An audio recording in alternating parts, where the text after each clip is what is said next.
زکات کو تاوان اور بوجھ سمجھا جانا لگے گا۔ نمبر 4، دین کے مقصد سے ہٹ کر تعلیم حاصل کی جائے گی۔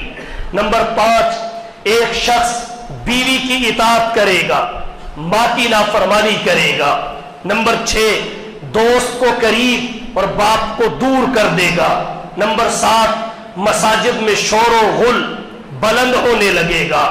نمبر 8، قبیلے کا سردار اس کا فاسق شخص ہوگا۔ نمبر 9، قوم کا لیڈر پوری قوم کا سب سے رذیل شخص ہوگا۔ نمبر 10، کسی شخص کی عزت محض اس کے شر سے بچنے کے لیے کی جائے گی۔ نمبر 11، ناچنے والی عورتیں اور گانے بجانے کے آلات عام ہو جائیں گے۔ نمبر 12، شرابیں پی جائیں گی۔ نمبر 13، امت کے بعد والے لوگ پہلوں کو برا بھلا کہنے لگیں گے۔ ان 13 باتوں کو اللہ کے نبی نے ذکر کیا۔ آج آپ اپنے ماحول اور معاشرہ کا جائزہ لیں، کون سی چیز ہے جو اس وقت ہمارے اندر موجود نہیں ہے؟ ان میں سے کون سا سبب ہے جس سے من حیث القوم ہم محفوظ نظر آتے ہیں؟ غنیمت کے مال کو ہاتھوں ہاتھ لوٹا جائے گا۔ زلزلہ جو بالاکوٹ میں آیا، اس کے کمبل اب تک امیر زادوں کے گھروں میں استعمال ہو رہے ہیں، مستحقین کے گھروں تک نہیں پہنچے۔ چلو غنیمت کا دور تو نہیں ہے، لیکن امانت کو مال غنیمت سمجھ کر استعمال کیا جا رہا ہے، اور زکات کو ہمارا معاشرہ یقیناً تاوان اور بوجھ سمجھنے لگ گیا ہے، زکات دینے کے لیے تیار نہیں ہے، اور دین کے مقصد سے ہٹ کر تعلیم حاصل کی جاتی ہے کہ اگر قرآن کریم کا حفظ کر لیا تو یہ نوکری مل جائے گی، یہ سند آ گئی تو فلانی جگہ پہ ملازمت مل جائے گی، اور اسی طرح بیوی کی بات ماں کی بات سے زیادہ مانی جاتی ہے، باپ پر دوست کو ترجیح دی جا رہی ہے۔ مساجد میں شور و غل ہوتا ہے، اب تو مساجد میں نعت خوانی بھی دف پہ ہوتی ہے، نعت خوانی بھی ساز اور سرنگی پہ ہوتی ہے۔ مساجد میں شور و غل، اور قبیلے کا سردار اس کا فاسق شخص آپ قبائل میں دیکھ لیجئے، آپ علاقوں میں دیکھ لیجئے، آپ محلوں میں دیکھ لیجئے، جو شخص نیک ہو، امانت دار ہو، دیانت دار ہو، اسے لوگ ووٹ نہیں دیتے۔ مولانا صاحب اگر آپ کو جتوا دیا، ہم نے تو برائیاں کرنی ہے، آپ تھانے میں آ کے ہماری سفارش نہیں کریں گے، آپ تھانے میں آ کے ہمارے ساتھ کھڑے نہیں ہوں گے۔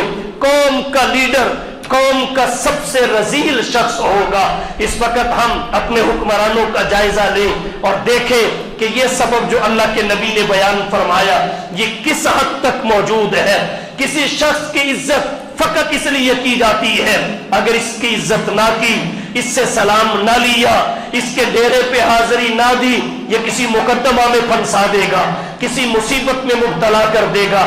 ناچنے والی عورتیں، گانے بجانے کے آلات اس حد تک عام ہو چکے ہیں کہ ہمارا فون بھی اس وقت تک کسی موبائل پہ نہیں جاتا جب تک آگے گانا نہ سن لیا جائے یا کسی کو سنا نہ دیا جائے۔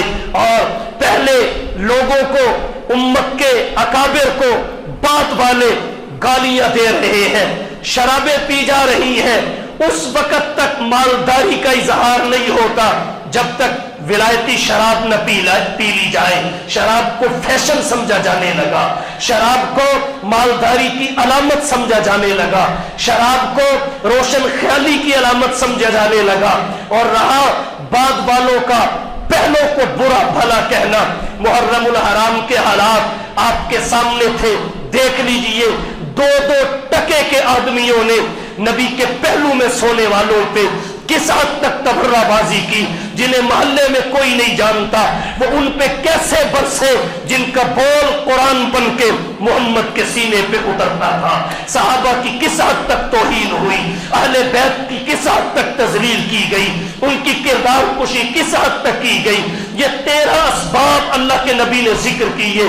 ہم اپنے معاشرے کا جائزہ لیں، کون سا سبب ہے جو آج ہمارے معاشرہ میں نہیں پایا جاتا۔